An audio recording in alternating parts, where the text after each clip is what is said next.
lovely people, and welcome back to my channel. So today I wanted to sit down and do a short video where I talk about categories of products, types of products that I have stopped buying and I don't think at this point I would consider repurchasing, and just give you my reasoning for it. Now, I'm not going to talk about specific products or specific products from a specific brand. It's just like categories of products that I'm just not interested in anymore. One should of course never say never, and I'm not saying that I'm never ever going to buy any of these products again. Perhaps my makeup tastes will change, and this is something that will be very highly reflected in this video. The fact that makeup preferences change, the way I apply my makeup has changed a lot over the years, and I have also learned a lot about what suits me. Without further ado, let's just get into it. The first type of product, like a whole category of products that I don't think I'm going to be repurchasing anytime soon, and once I'm done with the one I have, I don't think I want to purchase ever again any of these types of products, is loose setting powder. Truth be told, I still have one. I still have the Pat McGrath one, and it's going to probably take me quite some time to finish this product up. I just don't enjoy using loose setting powders, you guys. They just go everywhere. I can never quite figure out a way to apply them properly with a brush, because I feel like I always pick up too much, and the only way that I like applying them with is actually just using my sponge, which is fine. I'm going to go through the one that I have now, but they're just such a fuss and they create such a mess, and in the end of the day I just don't see the difference between a loose setting powder and a pressed one. Like, you can find beautiful pressed setting powders, and I just don't see why anyone would go through the trouble of using a loose one. If anyone knows the difference and wants to enlighten me, please let me know in the comments section below. But personally, I just don't see the difference. Like today, for instance, I'm wearing my Hourglass Ambient Lighting Powder, and I don't think it blurs my pores less than the loose setting powder from Pat McGrath. The loose setting powder from Pat McGrath is incredible in like setting your face, and especially in like blurring all the imperfections on your face. But it just doesn't seem to me like it's doing a much better job compared to the powders that I have in a pressed form from Hourglass. Every time I open that fucking Pat McGrath powder and I use it, there's like a ton of powder all over my desk, all around it, and why would I bother with that? Moving to the second type of product that I'm not going to be purchasing anymore because I've learned my lesson, and those are liquid eyeshadows. Any type of liquid eyeshadows. I've tried a few over the years. Maybe I still have one. Let me check. Oh yeah, let me show you the only two like liquid type of eyeshadows that I still have. I have one of the Moon Dust eyeshadows from Urban Decay, and I have still one, well actually a couple of the Glitter and Glows from Stila. Now don't get me wrong, they're beautiful products, especially the Stila ones. They took the market by surprise. They are fabulous, they look amazing on the eye, they're super easy to use. Unless you know that you're going to be using that type of product fairly regularly and you're going to, you know, get a lot of use out of it in a short amount of time, I don't think it's worth investing in one of those. They're really expensive. One of these is like 30 euros, and mine dried out, most of them actually. I think this is the only one, this is Bronzed Belle, this is the only one that still retains its original texture. So is the only one that still looks like nice and creamy when I apply it. Let me just show you for reference. This is actually one that I have from at least a year after I have Bronzed Belle, and this one is, I think, already dried out. Okay, it's not completely dried out, but it's getting there. And I can't show you the ones that dried out because I threw them out. I just couldn't get anything out of them. They were so completely dry that literally nothing was coming out except for like some loose glitter that was just trickling down my arm when I was trying to swatch them. So I already got rid of this. I think you can already even tell from the texture that this one is much drier than this one. But like I said, because these products don't tend to last a very long time, unless you're going to use them daily or like at least weekly, the chances are very high that you're going to buy them, they're going to dry out, and you're going to feel like shit because you're throwing so much money down the drain. Unfortunately, I had to throw away at least 4 out of the like 6 or 7 that I own, and right now I'm like pretty steadfast on I am not purchasing any more liquid eyeshadow. The one from Urban Decay, I don't even know the last time I used it. I think I used it like 2 years ago or something. And I think it's still usable, but I use it so rarely that it's just pointless for me to be buying liquid eyeshadows. Alright, sticking to like the liquid makeup category, the third type of product I'm not going to buy because I have strong negative feelings towards it is liquid lipstick. I just fucking no.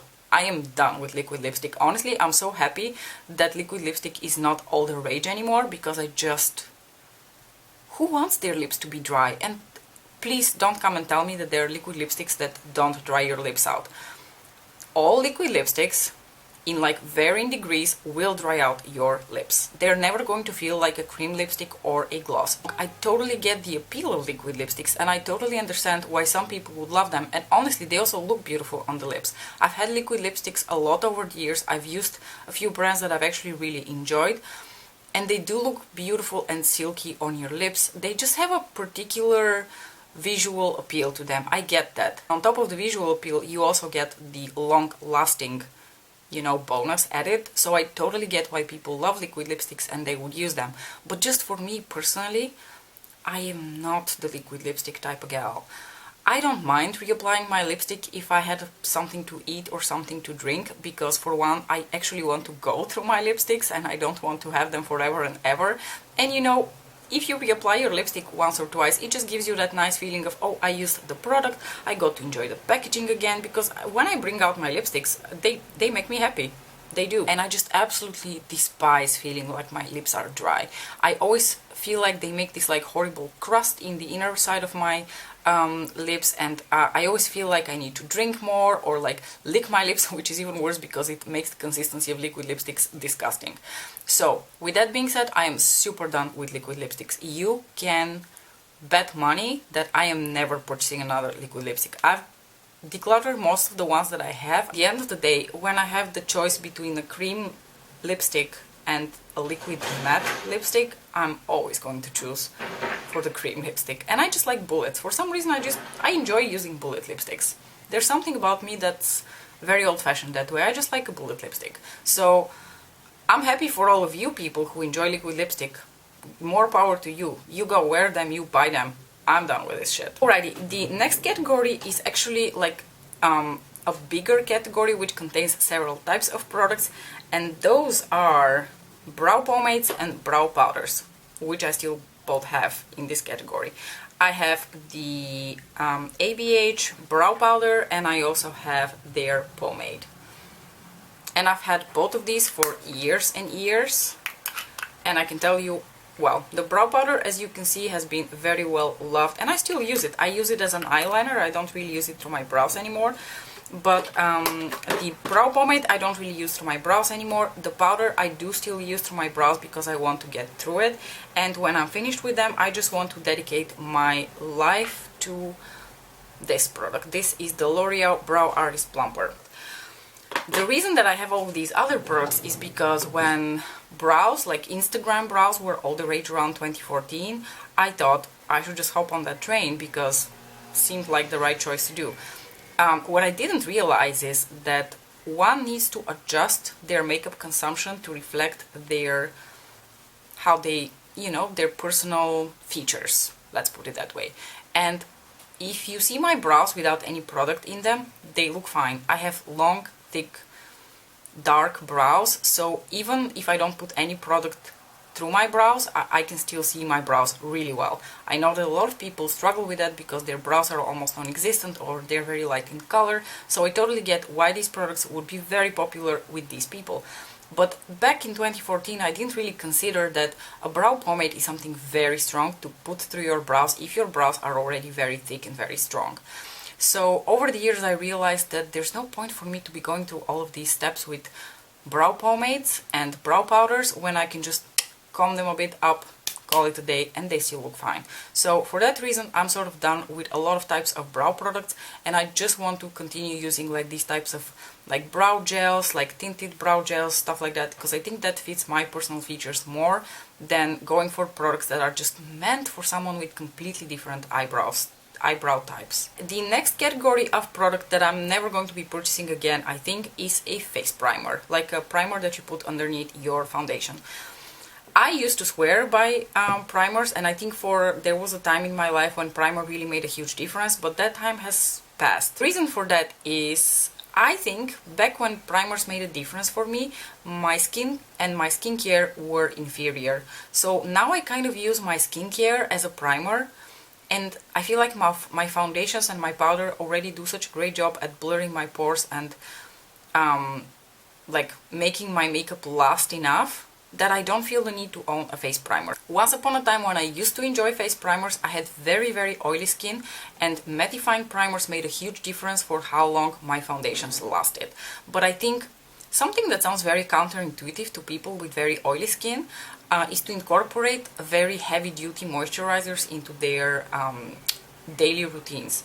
Take it from me, someone who has very oily skin or definitely tends to oil up during the day and like quite significantly, don't avoid moisturizing products. On the contrary, incorporate them into your skincare routine, because you might find yourself actually becoming less oily instead of more oily. I don't know, that has really worked for me. Of course, everyone has their personal needs and their personal skin type, so I cannot say that what has worked for me will work for you. But if you have oily skin and you are always avoiding heavy-duty moisturizers because you're afraid that they're going to make your skin even more oily, I would at least friendly suggest to give them a try and see what happens, because that made a huge difference for me. Like, I started over the past like 1, 2, 3 years to use more heavy-duty moisturizers even in the morning, and I didn't notice my makeup becoming worse or greasier or oilier. I noticed the opposite. I actually noticed that my skin sort of calmed down and became much more normal with an oily T-zone rather than like grease ball all over. So that's one of the reasons I kind of have like let go of the idea of face primer. The next type of product that I don't think I want to be trying again, because I've tried it several times and I've disliked it every single time, are felt tip liners. So you know the type of liners that come in this packaging, they either have a little brush tip or a little felt tip. This is the one from Pat McGrath. This is a felt tip. Don't get me wrong, it's an awesome liner, it works really well. Like, the quality of the product is great. I just don't get along with the felt tips because I feel like they give me less control, and there's just something about the felt tip that I don't like when I compare it to something that has like just a very thin brush. And you're probably going to be quite surprised to hear the last product on my list that I'm not going to be purchasing ever again, and those are loose eyeshadows. That probably sounds really dumb for someone who started their whole YouTube channel and like their whole career in makeup with loose eyeshadows. There was a time in my life when I didn't use anything else but loose eyeshadows. Like, my palettes would lay in their drawers to never be used. But many things have changed since those days. First of all, loose eyeshadows take up a shit ton of space. They take up so much more space compared to palettes.